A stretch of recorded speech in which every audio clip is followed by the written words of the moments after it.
Now on Sunrise and streaming on CrossroadsToday.com, we remember a beloved music producer who passed away Sunday. And several homes are destroyed after tornadoes slammed parts of Oklahoma. The details on the aftermath ahead. Plus, more fences can be seen around the nation's capital. Stay tuned to find out why. And we are still expecting that next fall cold front to arrive overnight tonight, but that's going to be bringing us some strong to severe thunderstorms tonight. We have an alert day up in place, and we're also still watching the tropics. All that in the weather coming up. You're watching 25 News Now Sunrise. Good morning and thank you for joining us. Yes, good morning, Crossroads, and happy Monday. It's the beginning of another week. That's right, and it's beginning of a new season. Yep. I think you can safely start browsing for your Christmas tree now. Yeah, there you go. We've been in November. I guess you can maybe start playing some Christmas music. But what also y'all might want to do today is watching the weather, because we have some strong storms coming away tonight, and we actually have an alert day issue for today. In fact, looking at your alert day details for today, we're expecting that strong line of thunderstorms with that cold front to arrive overnight tonight between 3 a.m. to 6 a.m.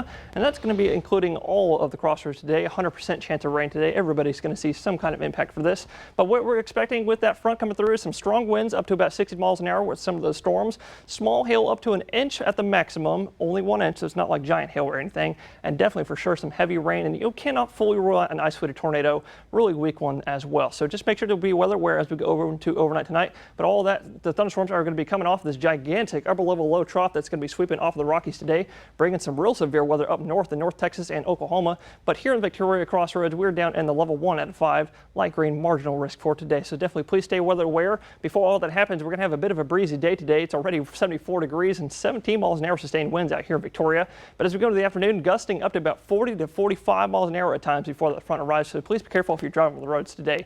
So if you're sending your kiddos at the door, pack them for another warm day today and a breezy day. And we're going to have the details on that storms coming up next. Carolina. Music mogul Quincy Jones has died at the age of 91. Jones was one of the most Grammy-nominated artists of all time. He was a composer and producer who added his tasteful polish to recordings by everyone from Ray Charles to Frank Sinatra to Michael Jackson. Jones died Sunday night at his home in Bel Air, California, surrounded by his children and family. His varied list of credits includes composing the score for the Oscar-winning film In the Heat of the Night, producing Michael Jackson's blockbuster Thriller, and gathering several of pop and rock stars to record the 1985 charity single We Are the World. Former President Donald Trump says he is not ruling out a ban on certain vaccines if he is reelected. It comes after the former president said Robert F. Kennedy Jr. would have a big role to play in the administration if he wins Tuesday. He said this to NBC News in a phone interview, that he's open to some of his more controversial ideas, including a ban on certain vaccines. However, Trump said that he would talk with Kennedy and others before making a decision. The former president declined to talk about specific roles Kennedy may play in a second administration. Now to the severe weather hitting the central U.S., tornadoes slamming Oklahoma over the weekend. This morning, a trail of destruction after multiple reported tornadoes tore through parts of Oklahoma, one touching down in Oklahoma City. Nearly a dozen people injured. It was really heavy rain that woke us up and some thunder. And by the time we got up out of bed to turn the news on or see what the news was saying, then the train came over our roof. You know, it was pretty loud, pretty powerful. One tornado, a powerful EF3 with winds of at least 136 miles per hour. Dozens of homes and buildings were damaged or destroyed. Cars flipped over, homes ripped apart. The storms snapped trees, downed power lines, and broke gas lines. At least 30,000 power outages were reported. Oklahoma's governor issuing an emergency declaration for 6 counties. More storms coming, so don't rely on the sirens. Make sure you're watching your news and your cell phones, taking cover when you can. The state now making sure that polling stations are up and running for Election Day tomorrow. We just wanted Oklahomans to know, big election on Tuesday, and we just want them to know we are prioritizing with our utilities to make sure that that power is up at those polling stations. The governor says if any issues are reported at polling places tomorrow, voters will be rerouted to other locations to cast their ballots. Allison Cossack, ABC News, New York. Security preparations are underway at the vice president's residence. Fencing went up around the Naval Observatory in Washington, D.C. on Sunday, which is where Vice President Kamala Harris resides. Crews could be seen installing the fencing as law enforcement officials walk the area. Secret Service officials said, quote, the fencing around the observatory, the White House, Capitol, and Penn Avenue are parts of the preparations for the vote certification and inauguration, which are now designated as national special security events. Victoria County Commissioners meet at 10 a.m. today. Here are some items from their agenda. They'll hear a proclamation designating November as Adoption Month, and they'll also receive for the record a jail inspection report and certificate of compliance for the Texas Commission on Jail Standards. And they'll consider the approval of a business associate agreement for a lactation consultant to provide services to the Victoria County WIC program. Commissioners meet on the second floor of the courthouse at 115 North Bridge Street in room 241. Early voting in Victoria County came to a close Friday evening. Here's a recap of how many votes have been cast so far.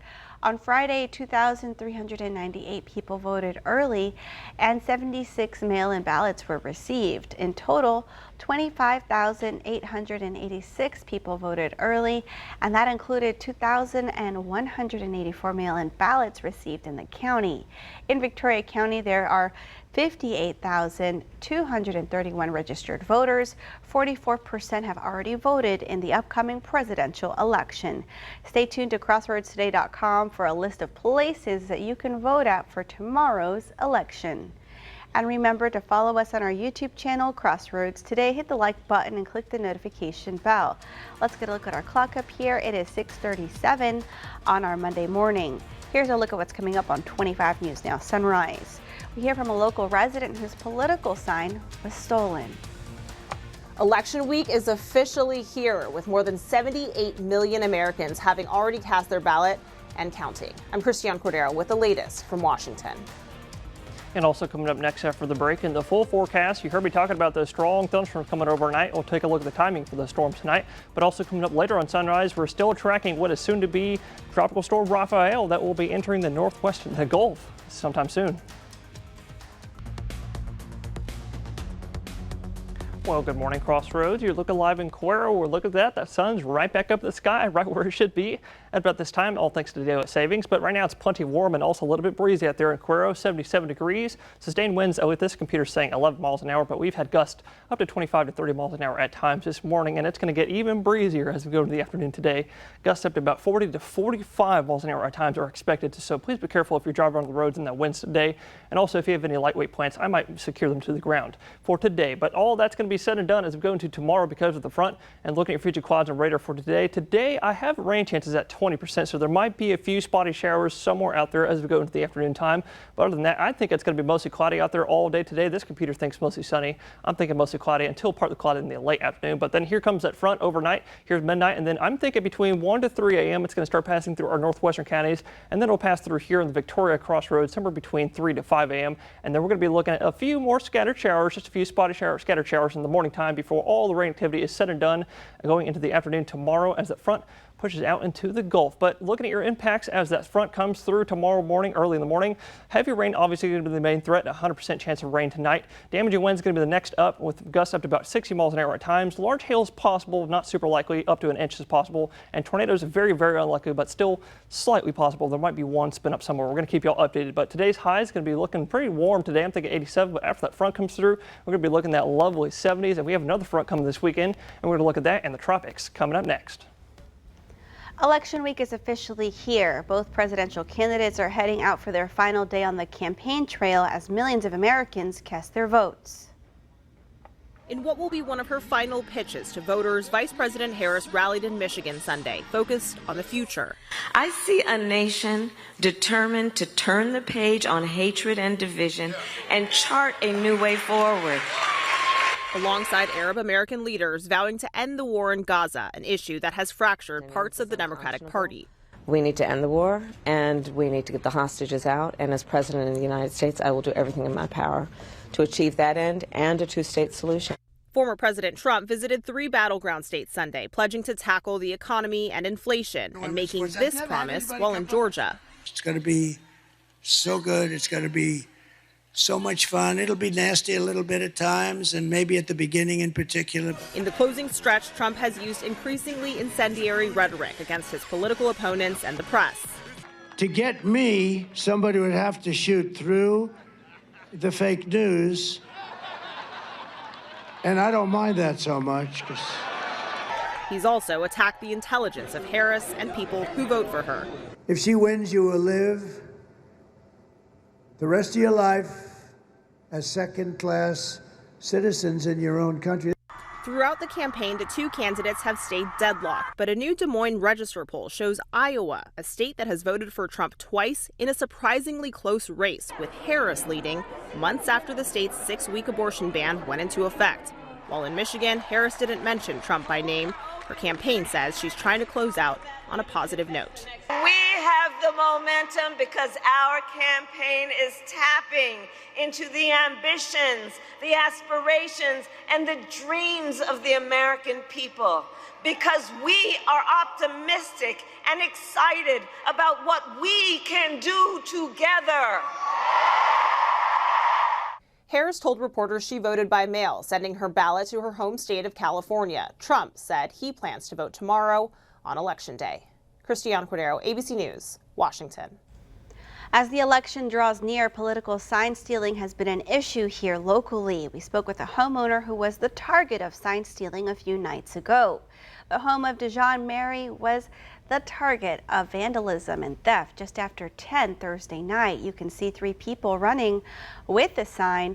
Mary says the 4-foot by 8-foot sign cost about $300. The metal rebar holding up the large sign was bent, and there were visible signs of footprints on the sign itself after its recovery. Police caught up with one of the suspects, but the other 2 got away. Mary plans to press charges to the fullest extent for the damage done. Not right to come on someone's property and destroy something that doesn't belong to you. So they're going to have to learn their lesson either way. I hope it was worth it. I hope it was worth it. People left my stuff alone, let me live my life the way that I want to live it, we wouldn't be at this crossroad. Stealing or damaging political signs is a crime that can be prosecuted. The charges may also include criminal trespass for entering a private property. The balloons for the 98th Macy's Thanksgiving Day Parade made their first test flight on Saturday. The annual Balloon Fest flight test serves as an opportunity to take all new character balloons that crews have been building and testing indoors out on a field test, and it gives a sneak peek of the new balloons. The parade will feature 17 giant character balloons, 22 floats, 15 novelty and heritage inflatables, 11 marching bands, 700 clowns, and 10 performance groups. The holiday tradition, which begins at 8:30 a.m., will be on November 28th. And that leads us to your viewer poll. You can scan the QR code on your screen to take part. We want to know, do you watch the Macy's Thanksgiving Day Parade? Okay, let's take a look. 53% of you say yes and 47% of you say no. Come to crossroadstoday.com/vote to take part in our viewer poll. The time is now 6:45 on our Monday morning. Still to come, the child obesity rate is climbing. We have some guidance on how it can be prevented.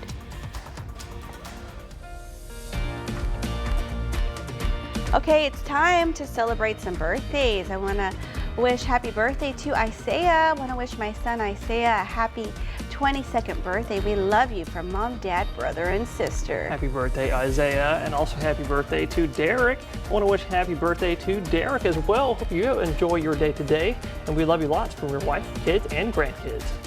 And happy birthday to Kathy Griffin. The comedian is 64 today. Happy birthday, Miss Kathy Griffin. And to see your birthday wish live on 25 News Now Sunrise, come to crossroadstoday.com, click the drop-down menu, then click the Home tab, and then you'll see Submit Your Birthday Photo. All right, the time, looking at our clock up here, it is 6:46 on our Monday morning. Happy birthday if you're celebrating one today, or maybe you celebrated one this weekend. That's right, or this weekend. Happy birthday. Stay with us. We'll be right back.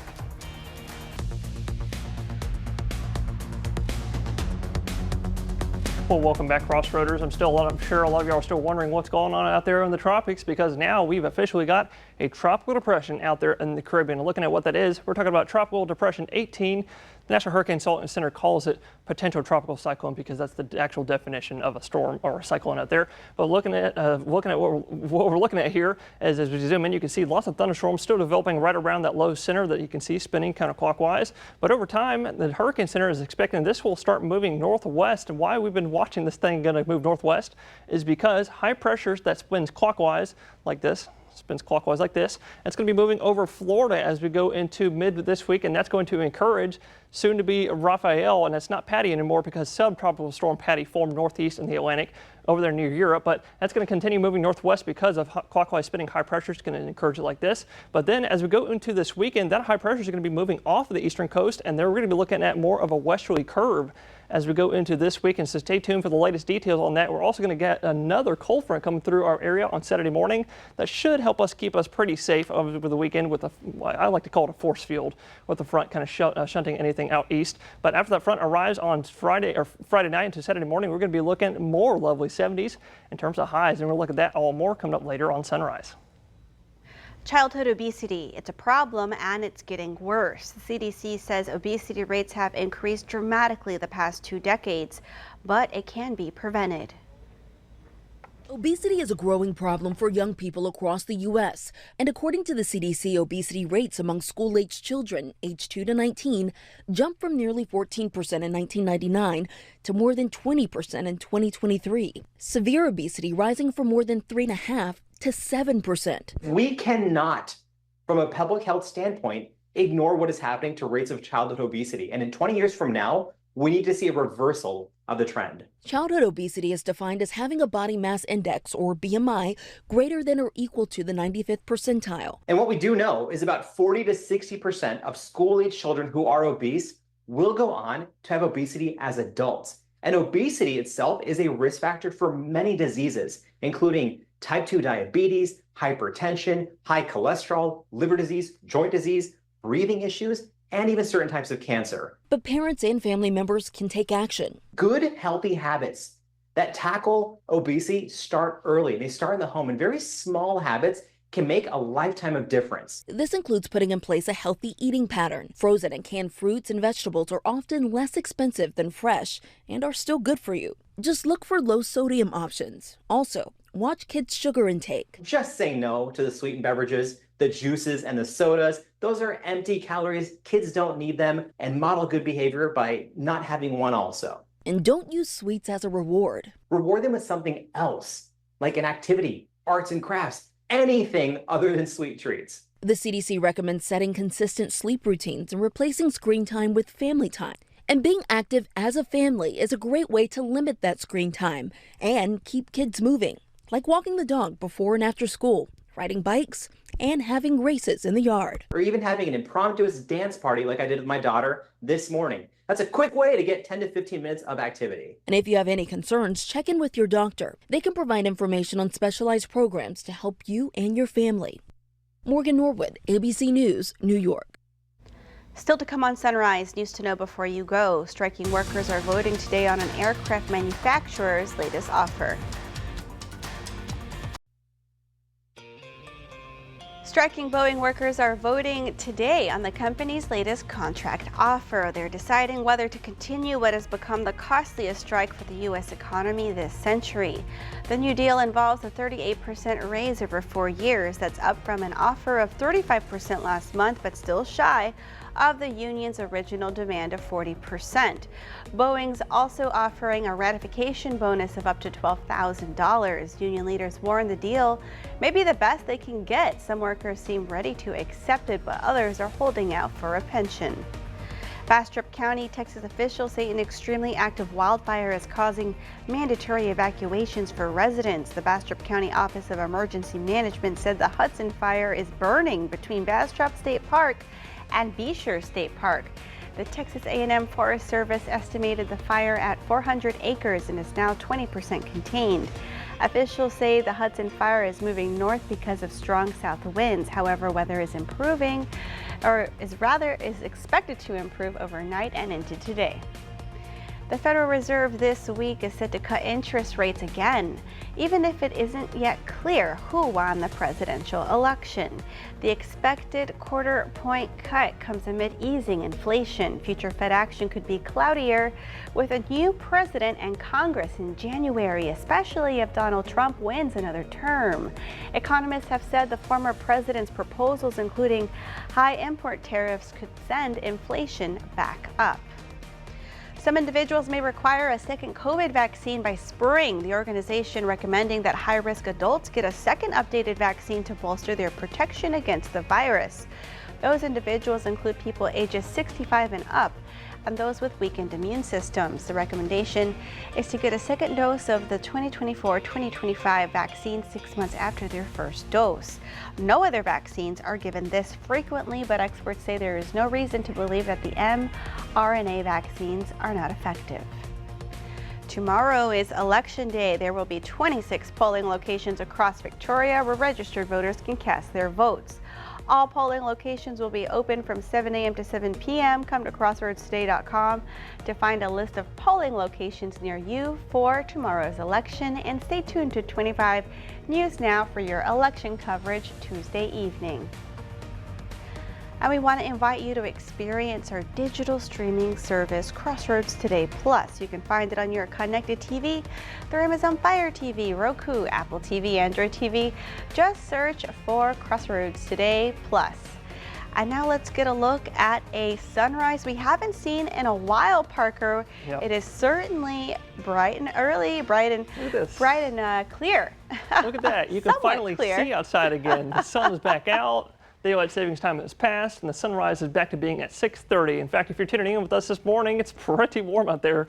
80 degrees for your low temperature for November 4th. That's pretty incredible if you ask me. Well, why that is because we've got a breezy south-southeasterly wind, and that's going to be getting even breezier as we go to this afternoon. Gusts up to about 40 will be possible at times, so please be careful with that if you're driving on the roads today. But looking at your radar, why I'm showing you the radar is because we do have a couple spotty showers out there, but I think our radar is going to look mostly like that for the rest of today, and it's going to look really busy as we go into overnight tonight with that front coming through. And we're going to look at that here in just a second because I'm thinking a high of 86 today. Port Lavaca, mostly cloudy skies all day, maybe decreasing a little bit, but also plenty windy, like I was just saying. A little bit warmer, I'm thinking, in Victoria. Look at that pretty sunrise, 87 degrees in Victoria, also mostly cloudy. A little bit warmer, I'm thinking, in Cuero today at about 88, maybe 89 for a moment or so. But if you're just now tuning in with us, remember, we do have some strong storms coming overnight to between 3 a.m. to 6 a.m., so make sure to stay weather aware. We're expecting maybe some strong winds, some small hail, and some heavy rain. All that will be out of the area by the late morning with some beautiful weather accompanying us afterwards.